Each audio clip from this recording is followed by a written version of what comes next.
नमस्कार, मेरा नाम है गौरव पाल। आप देख रहे हैं गौरव का चश्मा। बिहार में विधानसभा चुनाव चल रहे हैं। महागठबंधन ने भले ही तेजस्वी यादव को मुख्यमंत्री पद का उम्मीदवार बना दिया हो, लेकिन कांग्रेस और आरजेडी के बीच जो कलह है वो रुकने का नाम नहीं ले रही है।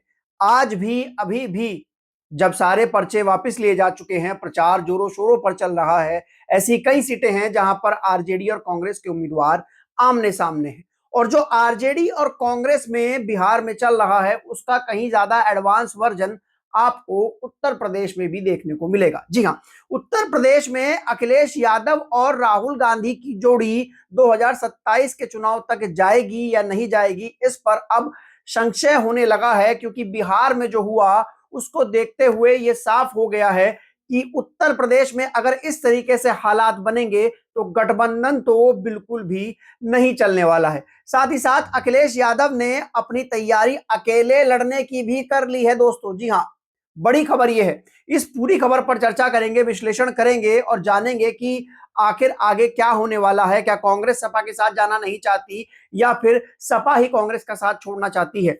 इस पूरे विश्लेषण में बने रहिए। चैनल को सब्सक्राइब कर दीजिए, वीडियो को आप लाइक कर सकते हैं। दोस्तों दोस्तों खबर यह आ रही है कि इंडी गठबंधन, महागठबंधन का प्रचार करने के लिए अखिलेश यादव जो हैं वो अपनी पूरी बटालियन लेकर जा रहे हैं बिहार 2 नवंबर को।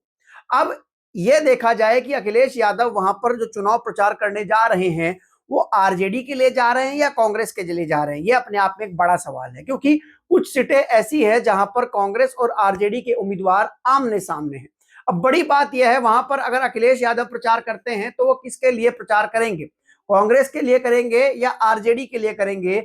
जाहिर सी बात है, अगर तेजस्वी यादव करेंगे तो राजद के लिए करेंगे और राहुल गांधी करेंगे तो कांग्रेस के लिए करेंगे। लेकिन उन सीटों पर जिन पर राजद और कांग्रेस के उम्मीदवार आमने सामने लड़ रहे हैं, वहां पर अखिलेश यादव किसके लिए प्रचार करेंगे? अब तक जो राजद के लोग राहुल गांधी को प्रधानमंत्री का दावेदार बना रहे थे, अब वो लोग अखिलेश यादव को प्रधानमंत्री का दावेदार बनाने लगे हैं।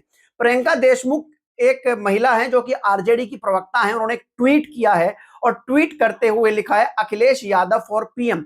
अब तक तो तेजस्वी यादव कह रहे थे कि भैया राहुल गांधी हमारे पीएम उम्मीदवार रहेंगे, लेकिन अब अखिलेश यादव पीएम उम्मीदवार हो गए। बड़ी बात यह है कि राजद और कांग्रेस के बीच कुछ भी ठीक चलता हुआ दिखाई नहीं दे रहा है और उसको देखते हुए अखिलेश यादव ने उत्तर प्रदेश में तैयारी कर ली है।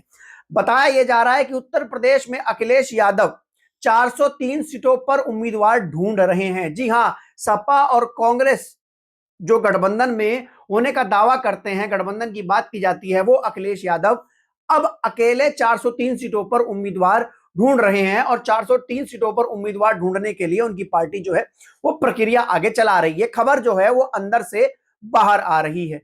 दूसरी और खबर यह है कि क्या कांग्रेस उत्तर प्रदेश में समाजवादी पार्टी के साथ जाना चाहती है या नहीं चाहती है, यह अपने आप में एक बड़ा सवाल है। दोस्तों सब लोग जानते हैं कि राहुल गांधी पिछले 10 साल से पॉलिटिक्स में एक्सपेरिमेंट कर रहे हैं। कभी वो जनेऊ पहनकर जनेऊधारी ब्राह्मण हो जाते हैं ब्राह्मणों का वोट लेने के लिए, तो कभी वो दलितों और पिछड़ों के हितैषी हो जाते हैं। राहुल गांधी एक बात जान गए हैं कि ब्राह्मणों के वोट से तो वो प्रधानमंत्री नहीं बन पाएंगे, लेकिन वो उनको अगर प्रधानमंत्री बनना है तो उनके लिए दलितों का वोट बहुत जरूरी है। 2024 के चुनाव में राहुल गांधी ने संविधान और आरक्षण को खतरे में डालकर एक नारा दिया कि संविधान खतरे में है, आरक्षण खतरे में है, भाजपा 400 पार जाएगी तो संविधान बदल देगी। और इस देश के अंबेडकरवादी लोगों ने भर भर कर अपनी पुरानी पार्टियों को छोड़कर सपा और कांग्रेस को वोट दे दिया, खासकर कांग्रेस को वोट दे दिया। जिसके बाद राहुल गांधी को यह लगने लगा कि उनको अगर 29 में कोई बड़ा खेल करना है, भाजपा को हराना है, तो उसके लिए उनके पास दलित वोटों का होना बहुत जरूरी है।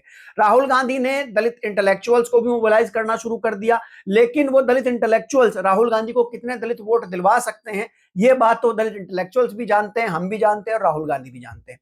लेकिन 9 अक्टूबर के बाद से यूपी की सियासत में जो बदलाव आया उसको सभी राजनीतिक दलों ने भापा और सबसे ज्यादा कांग्रेस ने भापा। जी हां दोस्तों, कांग्रेस जो कि यह सोच रही थी कि समाजवादी पार्टी पीडीए के नारे के चलते राहुल गांधी को दलितों का वोट दिलाएगी, अब यह कांग्रेस मानने लगी है कि अखिलेश यादव के पास जो है वो वोट नहीं है दलितों का।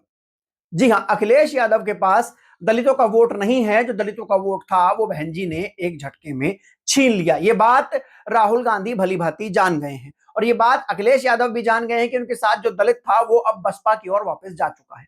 बचता है मुस्लिम और यादव। मुस्लिम वोटर पहले से ही कांग्रेस का और सपा का कॉमन वोटर है और अगर बात देखी जाए मुस्लिम वोटर के पहली पसंद की तो मुस्लिम वोटर पहली पसंद में उसके पास जाता है जो भाजपा को हराता है और कहीं ना कहीं कांग्रेस उसकी सपा से ज्यादा पहली पसंद नजर आती है। अब उत्तर प्रदेश की सियासत में दलित वोट समाजवादी पार्टी से छिन चुका है।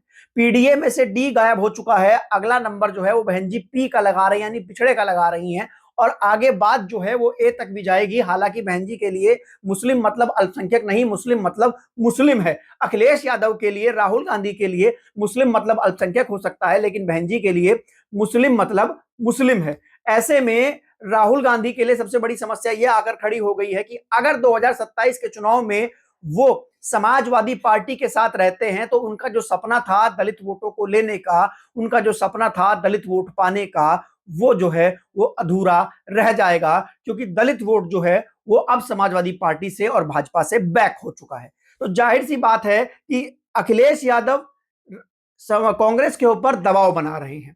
अखिलेश यादव कांग्रेस को डर दिखा रहे हैं कि भैया जिस तरीके से तुम आरजेडी के साथ बिहार में कर रहे हो, अगर तुमने हमारे साथ करने की कोशिश की तो हम अकेले चुनाव लड़ेंगे और देखो हमने हर सीट पर प्रत्याशी भी ढूंढना शुरू कर दिया है। अखिलेश जो है वो कांग्रेस को आंख दिखा रहे हैं, लेकिन अखिलेश इतने भी बेवकूफ नहीं है कि वो अकेले चुनाव में जाएंगे।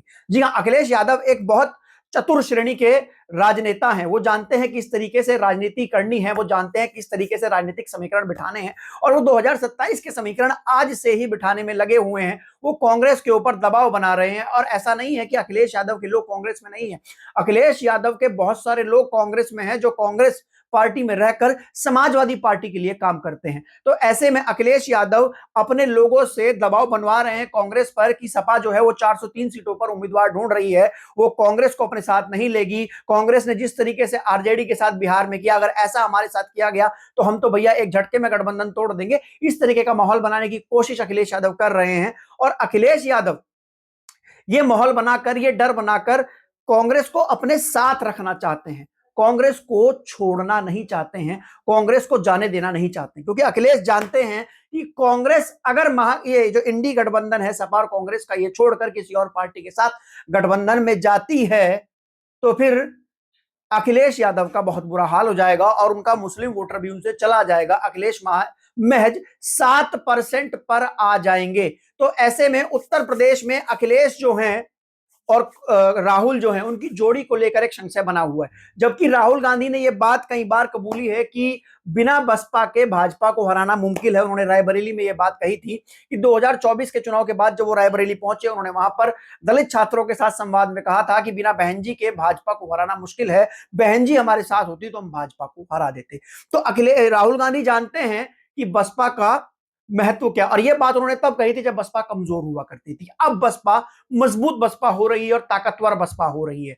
ऐसे में राहुल गांधी दलित वोटों की का महत्व जानते हैं और वो जानते हैं कि उनको अगर पूरे देश में दलितों का वोट कोई दिला सकता है तो वो मजबूत बसपा दिला सकती है। तो ऐसे में ये बड़ा दावा इस समय यहां पर आ रहा है कि जो यूपी में राहुल और अखिलेश की जोड़ी है, क्या वो 2027 के चुनाव तक जाएगी या नहीं जाएगी। हालांकि अखिलेश यादव गठबंधन तोड़ना नहीं चाहेंगे, लेकिन वो हमेशा गठबंधन में अपनी भूमिका बड़ी बनाकर रखते हैं। कांग्रेस के पास ऐसे लीडर हैं जो कि 2027 तक समाजवादी पार्टी को घुटनों पर ला देंगे। जी हां, इमरान मसूद ऐसे नेता हैं, अजय राय ऐसे नेता हैं। चुनाव पंचायती चुनाव में दोनों पार्टियां अलग लड़ रही हैं, एमएलसी चुनाव में दोनों पार्टियां अलग लड़ रही हैं। ऐसे में कांग्रेस जो है, जिस तरीके से कांग्रेस ने बिहार में जो रणनीति अपनाई वो कांग्रेस ने अपने संगठन के लिए अपनाई। अब कांग्रेस को शायद यह पता लग गया हो कि भाजपा नहीं हार रही है तो कम से कम अपना संगठन ही मजबूत किया जाए, तो कांग्रेस ने बिहार में अपने संगठन को मजबूत किया, अपने आप को मजबूत किया। अब उसी तरीके से अगर कांग्रेस को या राहुल गांधी को 2029 का चुनाव का नींव डालना है तो उनको यूपी में अखिलेश का साथ छोड़ना होगा, क्योंकि अखिलेश यादव के साथ मिलकर उन्होंने दलित वोट लिया था, लेकिन अब अखिलेश यादव के साथ दलित वोट नहीं है। और अखिलेश यादव बार बार 403 सीटों का सर्वे कराकर कांग्रेस को आंख दिखा रहे हैं, डरा रहे हैं कि हमारे बिना तुम कुछ नहीं हो, हमारे बिना तुम कुछ नहीं हो। हालांकि अखिलेश भी जानते हैं कि दलित वोट बैंक उनके पास भी नहीं है। तो 27 तक नहीं चलेगा अखिलेश और राहुल का गठबंधन नए बनेंगे। अब देखना यह है कि क्या, जिस तरीके से हम देख रहे हैं कि बिहार में आरजेडी के लोग जो हैं वो राहुल गांधी के खिलाफ माहौल बना रहे हैं, अखिलेश यादव को प्रमोट कर रहे हैं, क्योंकि आरजेडी समाजवादी जो हैं वो भाई भाई हैं, तो वो माहौल बना रहे हैं। और राजद के लोगों का अखिलेश यादव को प्रधानमंत्री पद के लिए प्रोजेक्ट करना साफ दोहराता है कि कांग्रेस जो है वो आने वाले समय में बड़ा खेला करने वाली है दोस्तों।